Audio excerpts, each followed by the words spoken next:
राधे राधे। स्वागत है आपका Radhe Radhe world YouTube channel पर। आज के इस वीडियो में हम बात करने वाले हैं इस वर्ष जया एकादशी का व्रत कब रखा जाएगा, शुभ मुहूर्त, पूजन विधि एवं जया एकादशी की व्रत कथा। इस वर्ष जया एकादशी तिथि का प्रारंभ 28 जनवरी 2026 को सायं 4:35 पर होगा, जबकि इसका समापन 29 जनवरी 2026 को दोपहर 1:55 पर होगा। हिंदू धर्म में उदया तिथि को मान्यता दी जाती है, इसीलिए जया एकादशी का व्रत 29 जनवरी को ही मनाया जाएगा। जया एकादशी महत्व। जया एकादशी भगवान विष्णु को समर्पित है, जिसका महात्म्य पिशाच योनि से मुक्ति, पाप नाश और मोक्ष प्राप्ति है। जिसकी पौराणिक कथा के अनुसार स्वर्ग में निष्कासित गंधर्व माल्यवान और पुष्पवती ने अनजाने में व्रत करके इस योनि से छुटकारा पाया और उन्हें भगवान विष्णु की कृपा से सद्गति मिली। यह व्रत मन की शुद्धि, आत्म कल्याण और लक्ष्मी जी की कृपा के लिए अत्यंत फलदायी माना जाता है, जिसमें नाम संकीर्तन, शास्त्र पाठ और दान पुण्य का विशेष महत्व है। जया एकादशी व्रत कथा। एक समय की बात है, धर्मराज युधिष्ठिर बोले, हे भगवान, आपने माघ माह के कृष्ण पक्ष की षटतिला एकादशी का अत्यंत सुंदर वर्णन करते हुए सुनाया है। आप स्वदेज, अंडद, उद्दीन और जरायु चारों प्रकार के जीवों के उत्पन्न, पालन तथा नाश करने वाले हैं। अब आप कृपा करके माघ शुक्ल एकादशी के विषय में भी बतलाइए। इस एकादशी का क्या नाम है तथा इसके व्रत का क्या विधान है, इसकी विधि क्या है, इसका व्रत करने से किस फल की प्राप्ति होती है और इसमें कौन से देव का पूजन किया जाता है। कृपया यह सब विधान पूर्वक कहिए। श्री कृष्ण कहने लगे कि हे राजन, माघ शुक्ल एकादशी के दिन आने वाली एकादशी को जया एकादशी के नाम से जाना जाता है।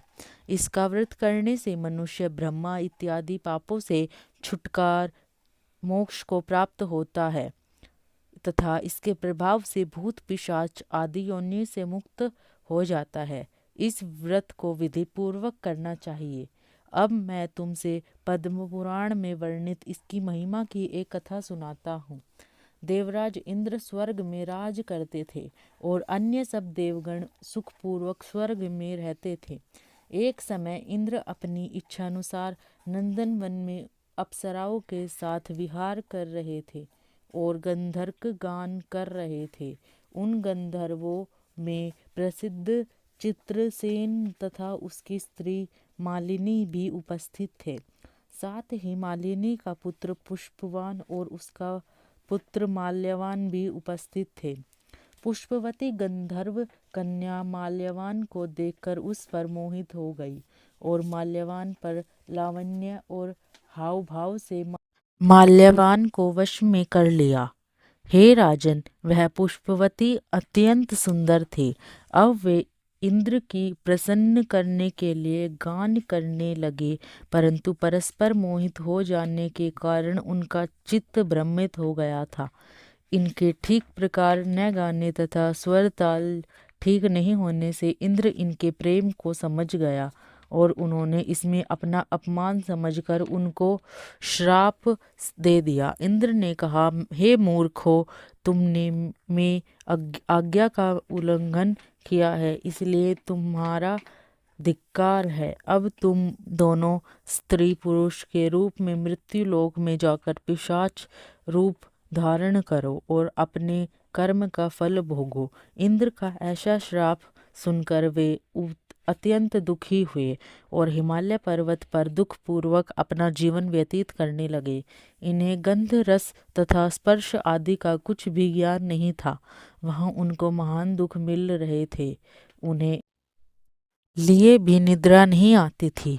उस जगह अत्यंत शीत था, इससे उनके रोंगटे खड़े रहते और मोर शीत के दांत बजते रहते। एक दिन पिशाच ने अपनी स्त्री से कहा कि पिछले जन्म में हमने ऐसे कौन से पाप किए थे जिससे हमको यह दुखदायी पिशाच योनि प्राप्त हुई। इस पिशाच योनि से तो नरक को दुख ही उत्तम है।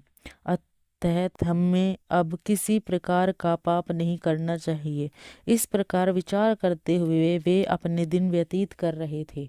दैत्य योग से थी माघ मास में शुक्ल पक्ष की जया नामक एकादशी आई। उस दिन उन्होंने कुछ भी भोजन नहीं किया एवं अच्छे अच्छे कार्य किए, केवल फल फूल खाकर ही दिन व्यतीत किया और सायंकाल के समय दुखी अवस्था में पीपल के वृक्ष के नीचे बैठ गई।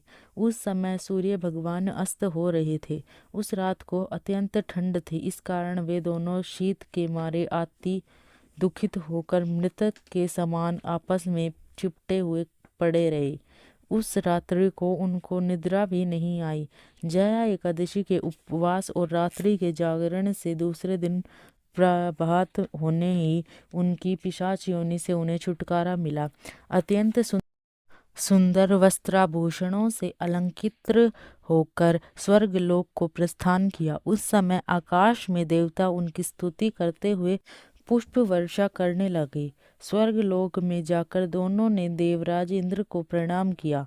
देवराज इंद्र इनको पहले रूप में देखकर अत्यंत आश्चर्यचकित हुए एवं पूछने लगे कि तुमने अपनी यह पिशाच योनि से किस प्रकार छुटकारा पाया, अतः हमें यह सब बतलाइए। माल्यवान बोले, हे देवराज देवेंद्र, भगवान विष्णु की कृपा और जया एकादशी के व्रत के प्रभाव से ही हमारी पिशाच देह छूटी है। तब इंद्र बोले कि हे माल्यवान, भगवान की कृपा और एकादशी का व्रत करने से न केवल तुम्हारी पिशाच योनि छूट गई, वरन हम लोगों के भी वंदनीय हो गए, क्योंकि विष्णु और शिव के भक्त हम लोगों के वंदनीय हैं। अतः आप धन्य हैं। अब आप पुष्पवती के साथ जाकर विहार करो। श्री कृष्ण कहने लगे कि हे राजन युधिष्ठिर, इस जया एकादशी के व्रत से बुरी योनि से भी मुक्ति मिल जाती है। जिस मनुष्य ने जया एकादशी का व्रत किया है, उसने मानो सब यज्ञ जप दान आदि कर लिए।